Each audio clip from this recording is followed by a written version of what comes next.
Water, an inorganic, transparent and odorless chemical substance that covers 70% of the known Earth's surface.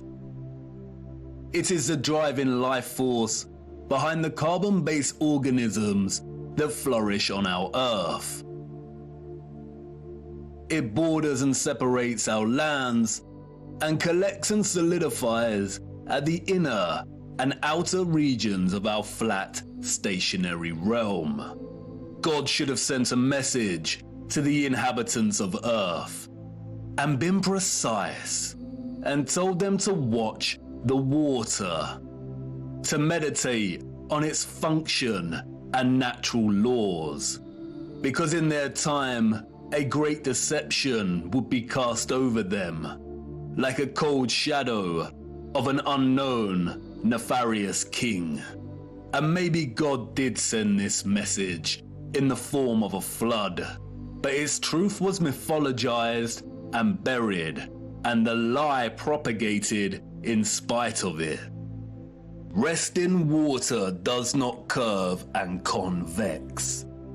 The natural laws of a resting body of water insist that it takes the exact shape of the container it fills, and always finds and maintains a flat level. Resting water always rests flat.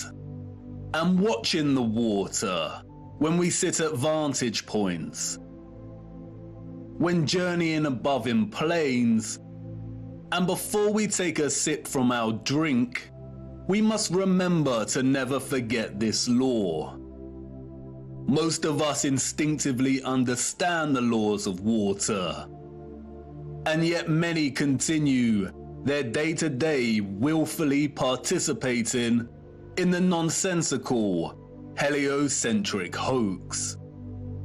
But for us that know that our Earth is not a spinning planet in an infinite vacuum of space, the ones that have studied the sun diligently and realize that it is the sun that is moving and not the Earth, the ones that have plotted the illogical routes of flight paths on a globe model and concluded that the model is incorrect, the ones that know that the laws of density govern the rise and fall of objects and have studied vanishing points, the ones that have forsaken conventional telescopic lenses, pondered rainbows, sundogs, and the stars above us know that we reside within a dome firmament and there exists water above us, and the ones that understand that our entire enclosed Earth system is governed by electromagnetism, frequency, and vibration that emanates from a central magnetic North Pole. We are the ones that scratch our heads and wonder how on earth we got in this heliocentric mess in the first place. And if meditating on the stars in the water beyond our firmament long enough, and on the electromagnetism, frequencies and vibrations that make them twinkle through so many shades of vibrant colors and geometric patterns, one might perhaps, just perhaps, ask, is there something more to electromagnetism? Something that has been missed or overlooked? Something untold or hidden? Electromagnetism is a fundamental force of Earth. The electromagnetic field takes the form of a torus in which all electromagnetism, frequency, and vibration flows. A toroid is a revolving surface that takes the shape of a donut. Toroidal inductors and transformers are central to generating electric energy. There are many ways in which electromagnetism can be produced. We've looked at some before. We know that a magnetic field can produce electricity, and that electricity can produce a magnetic field. It works both ways. Magnetism and electricity are inextricable. It is a dance of polarity. Electric charges either repel or attract each other. Magnetic poles attract or repel one another. For every North Pole, there is a corresponding South Pole. An electric current passing inside a wire creates a corresponding magnetic field outside of the wire. And an electric current is created in a loop of wire when it is moved toward or away from a magnetic field. Horseshoe magnets are powerful permanent magnets. Due to their shape, in which both magnetic poles are close together, a powerful, strong magnetic field is produced. The horseshoe magnet can also function as an electromagnet. The first ever electromagnet was invented in 1824, we are told, and was in the form of a horseshoe magnet. Its power was evident from the beginning. It weighed only 200 grams, but could lift 4 kilograms of iron. The key to the horseshoe magnet's power is the placement of its poles. You can see the magnetic field here, represented by the vector lines. If you look closely, you can see the concentration of the magnetic field is greater near the poles of the magnet. Since as far back as we can remember, we have been presented with and entertained ideas of the future. Not necessarily our future as individuals, but the future of humanity, technology, and society at large. Whether it is in the form of Hollywood movies, you know the ones, the action films, the science fiction sagas, and the animated kind, or literature, music, and art exhibitions. In these, we see our technology taken to its limits. Crafts fly, computers live, robots help out, holographic screens decorate every room. Cities continue to grow upward into dominating skylines. Some can teleport, and space travel is now possible and the accepted norm. Outside of fiction, we also have sobering documentaries telling us where we are heading, usually featuring narration by an old man, lamenting the unstoppable path we are on. It's all very serious. We are destroying our planet, the only one we have. And we have political parties, non-governmental organizations, and the trusted voices and scientific, award-winning geniuses sharing similar messages. And really, when you look closer at both the fiction and the alleged facts, they all share the same underlying premise and principles. We are becoming so technologically advanced that the planet we reside on is no longer enough, or can no longer sustain our activity. The advanced artificial intelligence systems, the flying crafts, the breakthroughs in cloning and medical beds mean that the natural world has suffered as a consequence. And depending on the type of genre you are entertaining, the solution is either 1. For humanity to perish as a result, perhaps destroyed by the very artificial intelligence systems it created in the first place, or perhaps by a natural, lung-choking virus that has mutated and is sweeping the earth to restore natural balance. Or 2, for humans to say goodbye to their lonely little blue ball and head off into space in search of a new home. But you see, there is no globular planet, and there is no space, and therefore all visions of the future are purely fictional, and not particularly innocent. What we don't see emphasized in these visions of the future, however, is the potential of electromagnetism to transform all human life, technology, and society.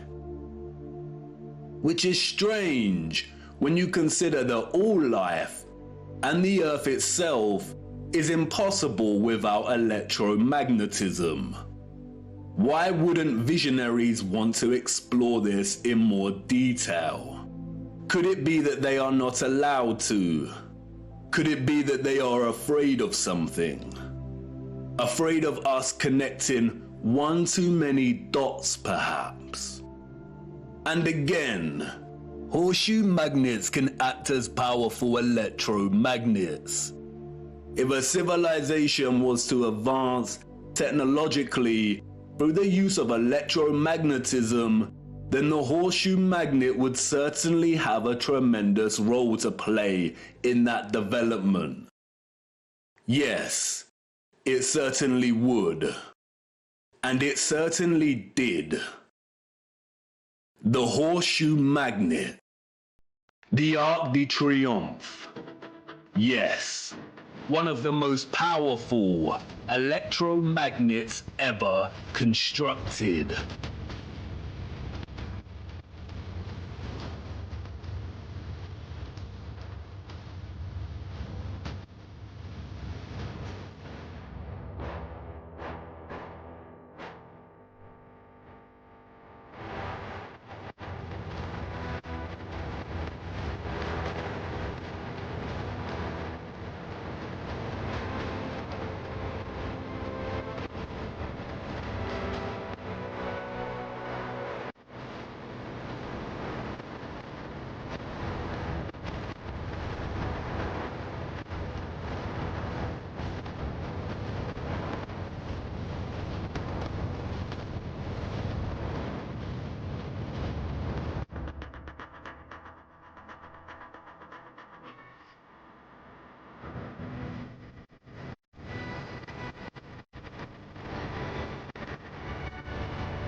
Welcome to the future.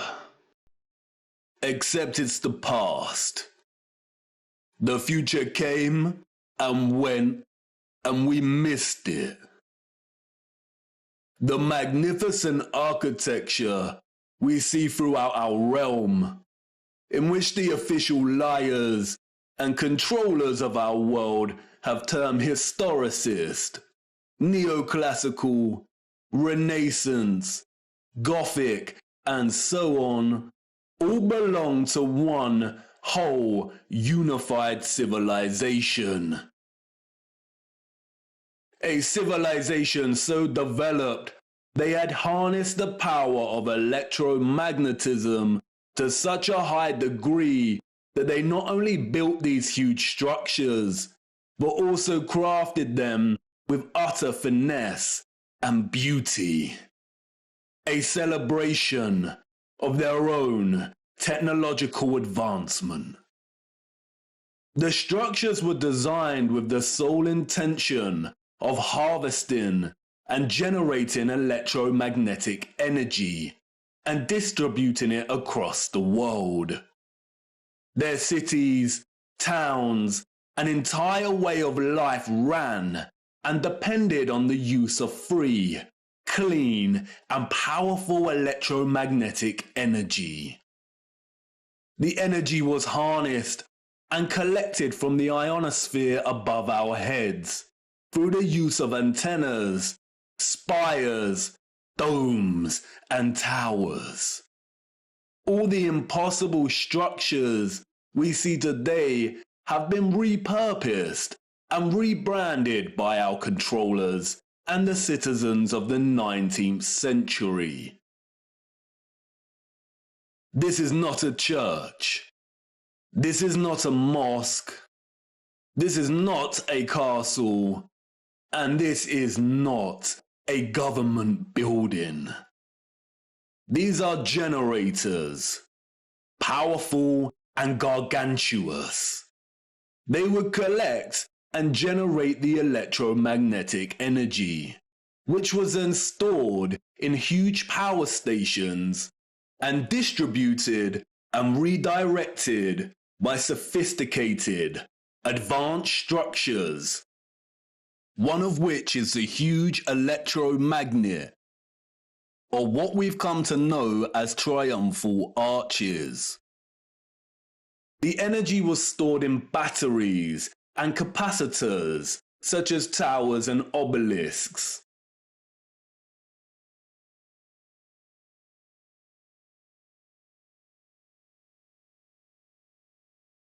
All cities were constructed across our realm in the form of one big, interconnected power grid, much like a huge computer motherboard. I already know what you're thinking. What? He's finally lost it. He had us with flat Earth, but this is just too much. I know. The backup programming is kicking in. But before you turn away to leave and cast aside your muddy boots, let me show you how it worked. As you know, we live on a flat stationary plane. At the center is a source of magnetism at the North Pole. And directly above this is Polaris, fixed at the central and highest point of a wondrous crystalline dome firmament. Beneath the firmament, different layers of atmosphere exist at different heights. The ionosphere starts at about 30 miles above Earth. It includes a thermosphere and the mesosphere. The ionosphere is an electrical atmosphere that is ionized by the sun's electromagnetism. It also forms the inner edge of the magnetosphere. I know, a lot of big words and abstract concepts, but you are familiar with this process and have been witness to it every day for the entirety of your lives. As you can see, it ionizes the atmosphere and the result is colored plasma. When the sun is entering or exiting our region, or what the liars of the world call sunrise and sunset, we see a variety of color gradients due to its distance from the ionosphere above us. When the sun is no longer journeying above our region, the sky loses its color and we can see the stars in the firmament beyond. Although the official scientists designate the ionosphere as an atmospheric layer, it is actually an ethereal layer.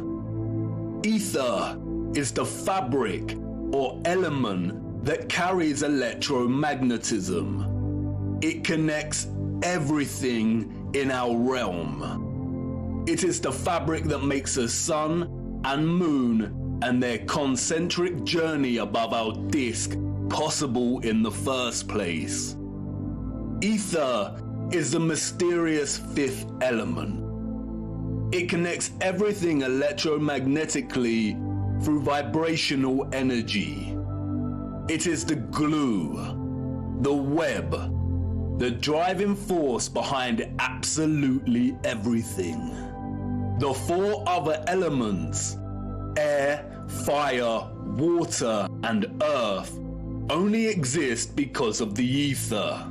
They are expressions of ether's vibrations. Cymatics is a good example of ether's presence. The frequencies fed through the Chladni plate make the sand or salt form precise and complex geometric shapes.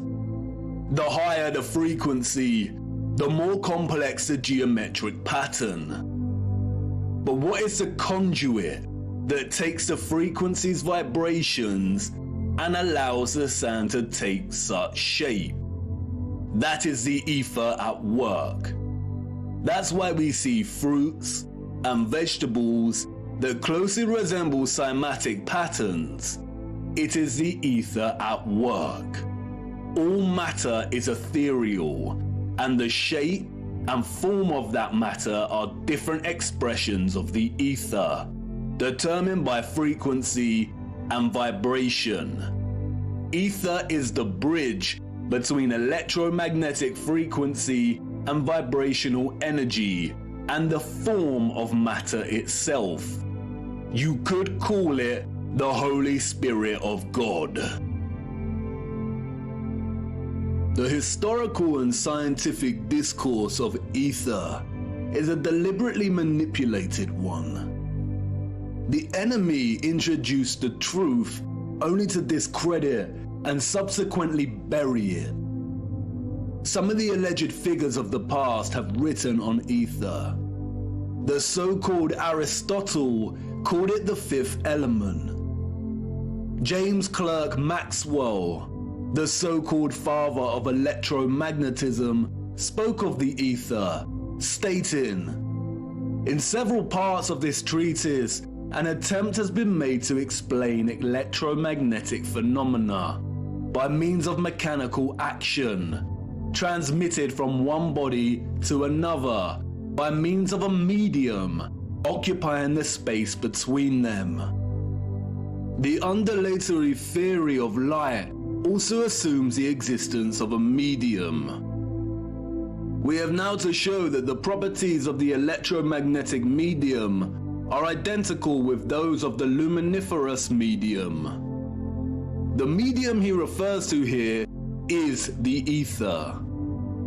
Albert Einstein and others successfully solidified the heliocentric model through fraudulent schools of scientific thought. But even Einstein could not deny the presence of ether. According to the general theory of relativity, space is endowed with physical qualities. In this sense, therefore, there exists an ether. According to the general theory of relativity, space without ether is unthinkable. For in such space there would not only be no propagation of light, but also no possibility of existence for the standards of space and time. measuring rods and clocks, nor therefore any space-time intervals in the physical sense. Even contemporary scientists, under the spell of heliocentrism, admit it is nonsensical to deny ether's existence. Today, the vacuum is recognized as a rich physical medium. A general theory of the vacuum is thus a theory of everything, a universal theory. It would be appropriate to call the vacuum ether once again. Returning to the ethereal ionosphere. As I said, this layer of ether above our heads is a constant sea of electromagnetism and is responsible for the colored plasma above that we call the sky. The source of its electromagnetism is the sun. It is because of this ionized layer that we get ionospheric lightning in the form of sprites, which in turn influence the thunderstorms below. An ion is a particle, atom, or molecule with a net electrical charge. Electricity is a continuous flow of ions. The electrolytes in our body are ionized. Everything is connected by electromagnetism and the ether. Our highly developed and sophisticated historical ancestors not only understood the workings of the ionosphere and the ether, but they had developed methods to masterfully harvest it as a fuel to power the entire Earth. And while the exact process by which they were able to extract the ether is deliberately hidden from us and remains unknown, the structural remains that humanity has since repurposed and reused as architecture offer us many clues as to how it all worked. The evidence is everywhere for those with eyes to see, and once you see it, it becomes so glaringly obvious that you'll kick yourself for never noticing in the first place. The matter is very complex, and it would take time to really flesh out. So for now, let's have a closer look at some of these structures, and I will introduce some basic concepts. As we continue our journey, we will explore everything in more detail. We see them everywhere. On top of all these magnificent structures, towers, spires, and pinnacles that rise into piercing antennas. It was through these complex antennas that the ether was harvested. You see, after the Great Reset of the 1800s, the enemy fractured the old world's unified understanding of God and created multiple religions to try and hide God and justify the existence of such grand and beautiful technological structures. And I know this may trigger some people, but stay with me, I will not let you down. But for now, it is critical to understand that a lot of the religious icons that adorn and make up these antennas were never indicators of different religions in the old world, nor were they intended to be. They signaled something else entirely. They are usually made from copper and gold. Both are excellent conductors of electricity. In many of the structures we call cathedrals, the symmetrical spikes on the pinnacles worked in a similar fashion, extracting ether from the ionosphere. Once harvested, the energy would inevitably have been drawn down into the top larger portion of these domed structures. When examining many of the interiors of these domes, we come to realize that they rely heavily on symmetrical ornamentation. This is achieved by indentation or cavities in the masonry. In the world of electromagnetism, A cavity resonator works through symmetry to produce oscillation or vibration of energetic particles. Symmetrical shapes force energetic particles or ions to vibrate in a constant manner. Is this why we see perfect symmetrical ornamentation within the ceiling of many domed structures? It no doubt sounds absurd, but the majority of these structures also feature a smaller type of cavity resonator, or what is more appropriately termed cavity magnetrons, that offer some clarity as to the real function of these structures. A cavity magnetron is a high-powered vacuum tube that generates microwaves using the interaction of a stream of ions with a magnetic field while in the cavity resonator. A magnetron operates through a hollowed, symmetrical vacuum.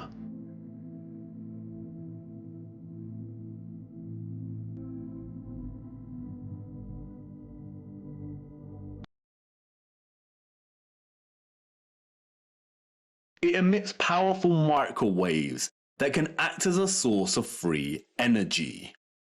If you break the symmetry or close the vacuum, it no longer functions. But can you see the resemblance? These structures were never intended to hold glass within them.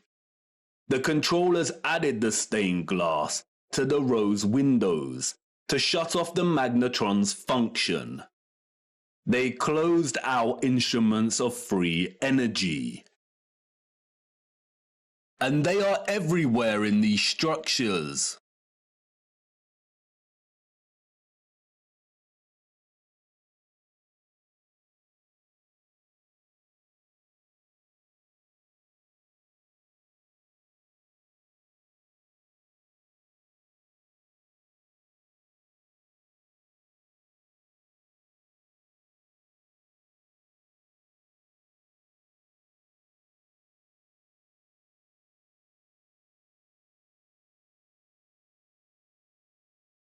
Interestingly, if you look at the geometry of entire sections of the structures themselves, then it becomes very evident that they functioned in their entirety like a cavity magnetron to generate energy. All cavity magnetrons consist of a central heated circular metal chamber in which the current leaves, and it's called a cathode. Look at that word. Cathode. Does it remind you of another word? Cathedral. Cathode. Like with everything else, they corrupt the truth and hide things in plain sight. The controllers removed most of the cathodes integral to these cavity magnetrons, but there are some structures today in which you can see traces of the old cathodes still present. The heavy reliance on symmetry and cavities within these structures is not coincidental. The symmetrical ornamentation would have worked in a similar manner, causing the energetic particles to vibrate in a constant manner. The flowers within the squares can be understood as similar to acoustic resonators, working to vibrate the ions. It is here that the energy would have been continually manipulated into vibrational and electromagnetic energy of specific frequencies. Really look at these magnificent acoustic resonators. Could you craft one of these by hand today, and at such height? Why would an underdeveloped people spend so much of their time crafting such perfect symmetrical ornamentation? Especially if it had no function and was purely aesthetic. They wouldn't. The cavity resonators and magnetrons would have had to have worked in partnership with a central engine or reactor contained within all these structures. Both resonator and reactor are interesting words. Just like the words conductor generator, creator, and the name Mercator, they all contain the word Tor within their linguistic structure. They hold a linguistic memory and pay homage to the torus or toroidal field. The torus is the flow of electromagnetism. Without this flow of energy, there would be no life on Earth. No one can really know for sure, but some have suggested that the engine was probably similar to a fusion reactor. The traces of these engines can be found within all of the larger generators. The empty shell of where the engine used to reside is usually, but not always, octagonal. It's been right in front of our faces the whole time. The controllers remove the engines, sometimes repurposing the space as baptistries and bandstands, sometimes just leaving the base either barren or attempting to cover them up. We see these octagonal structures in cathedrals, government buildings, mosques, and detached bandstands. And unless they have been repurposed, these structures seem to hold no overall function. They do not contribute to the overall structure. They appear superfluous and unnecessary. Theories have surfaced that the engines or central technological mechanism was similar to a tokamak. And while I do not subscribe to this idea, which will become evident as to why later in our journey, for now we will use it for illustrative purposes. A tokamak is a powerful device that uses a magnetic field to produce plasma in the form of a torus. The contemporary tokamaks we see are used in thermonuclear fusion power. The tokamak's toroidal field, in conjunction with the vibrating ions from the ether, would have produced a highly conductive electromagnetic field of gases called plasma, just like our sun and ionosphere. If those of the old world used anything closely resembling a tokamak's capability, then the result would have been an abundance of free, powerful, clean electromagnetic energy that could fuel entire cities and the entire Earth. These were never churches, cathedrals, castles, and parliament buildings. They were all huge engine generators.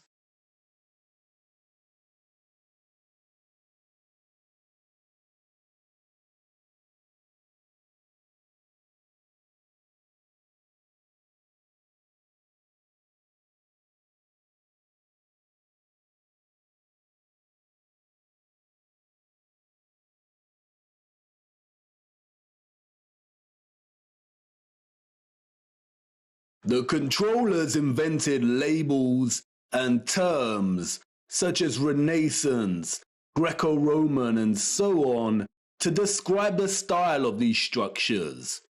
But as you can see, all these magnificent, impossible structures all share the same fundamental structural principles and design, despite location, time period, and cultures.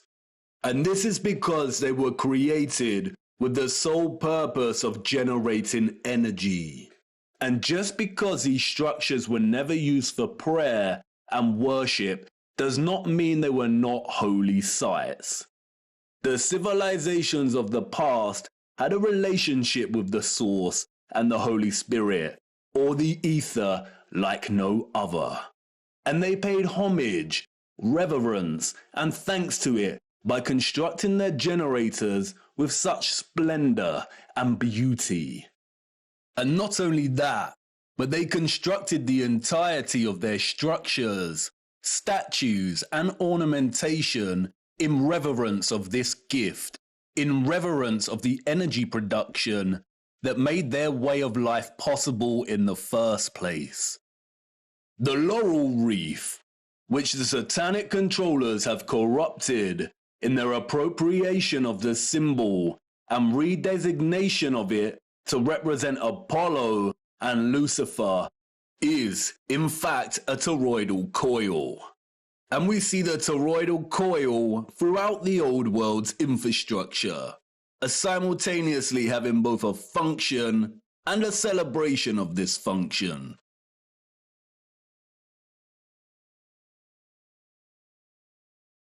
Electromagnetic coils are electrical conductors. They are used in applications where electric current interacts with a magnetic field. In devices such as generators, motors, inductors, and transformers. Most coils take the form of a toroidal coil or spiral. Wire coils are used in conjunction with a magnet to produce powerful electromagnetism. The more turns of the wire, the stronger the magnetic field. Coils generate vortexes, which in turn create an electromagnetic field. It's all one interconnected system.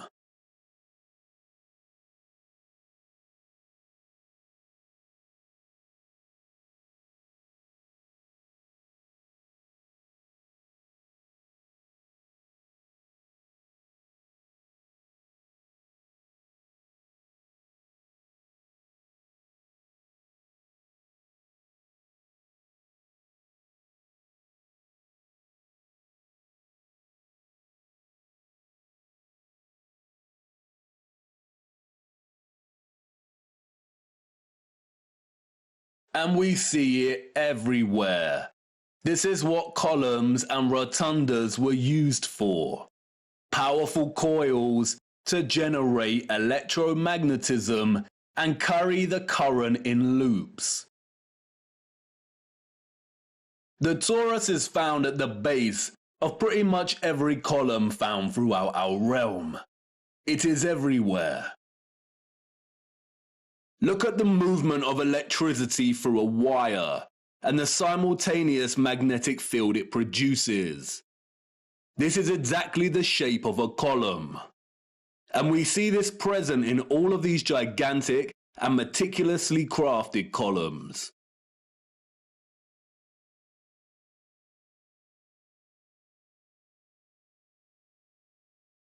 This is why we see the magnetic field represented at the top of a lot of columns. It's the movement of the ions in the magnetic field. It's the movement of the toroid and the toroidal vortex.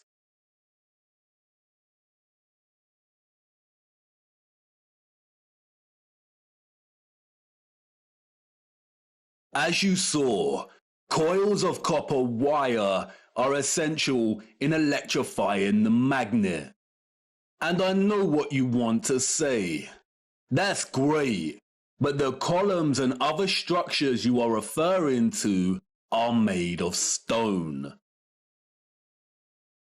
But you see, all of these impossible structures are made from a mixture of stone and metal. They used iron bars in their construction. Iron is magnetic.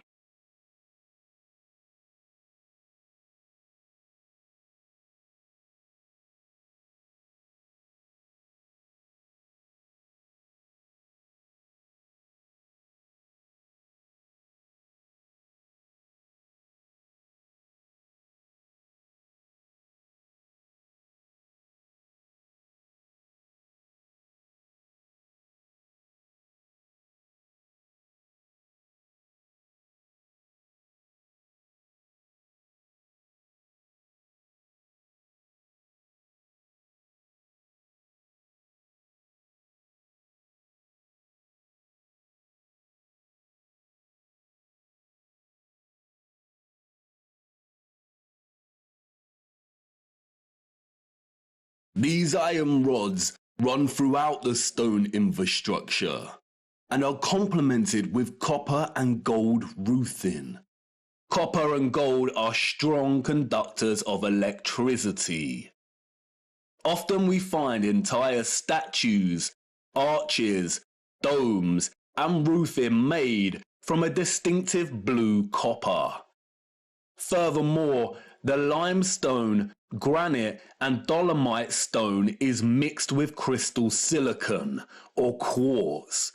Quartz has strong electric potential. The colonnades and arches we see everywhere were at once integral components to the overall electromagnetic infrastructure, while also constructed in geometric forms that mirror the flow of electromagnetic energy, such as coil loops, horseshoe magnetic fields, and toroidal vortexes. As with everything else constructed in the old world, they were both functional and crafted as a homage to that function. A lot of ethereal energy was stored in structures constructed from red bricks and concrete. Red bricks and concrete are excellent conductors of electricity. They operated as huge capacitors or batteries. According to new research, red bricks can be converted into energy storage units that can be charged to hold electricity, like a battery, and can store energy until required for powering devices. The key to this battery-like function inherent within red brick is the iron oxide. The development and use of red brick is so important, and we will be returning to this subject much later in our journey. The really big red brick power stations and batteries were designated and recognizable by their white stripes, such as St Pancras Railway Station in London, and many other famous structures. We still carry this red and white stripe designation of power stations today, and it is also an indicator for the magnet. Some were constructed of blue, black, and brown with white stripes. Towers, obelisks, and small clock towers functioned as the intermediate capacitors or batteries to store, distribute, and provide energy throughout the grid. The entire flat realm Earth was connected as one whole grid, a complex interconnected system of free energy production, distribution, and consumption. And this entire grid was destabilized and deactivated somewhere between the 17th and 19th century. Power grids like this do not function on a spherical mass. Our historical ancestors knew that the earth they walked upon was flat. This type of futuristic technological advancement is the result of a civilization knowing exactly what type of earth they lived upon. They were not subject to the same satanic deceptions and abuses as we are. They were not raised believing they existed on a lonely, globular rock spinning in the vacuum of space.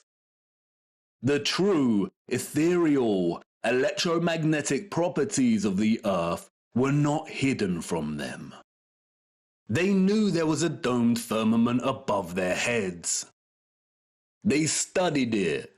They imitated its properties and understood its central relationship with the entire ethereal existence of electromagnetism. They revered the magnificence of its craft and showed utmost gratitude to the source, to God, and the ethereal Holy Spirit for giving them everything they needed. Look. Domes.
Have you seen anything as overwhelmingly exquisite as this before?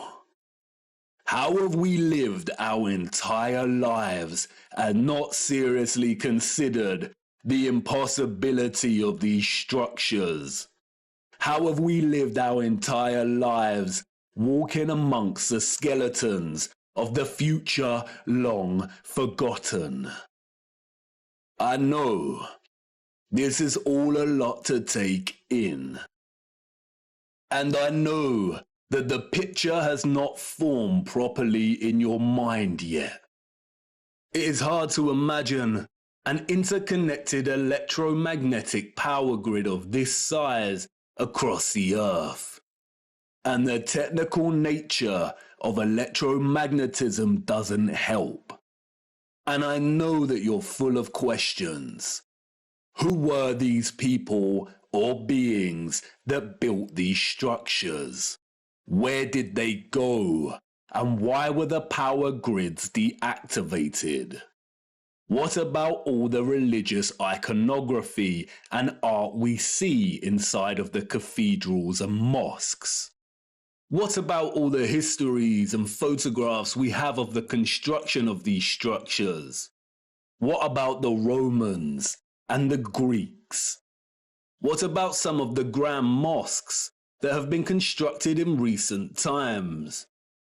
And if what you're telling me is true, then how did they distribute and store all of this energy like you say? Was it similar to our Wi-Fi and radio signals?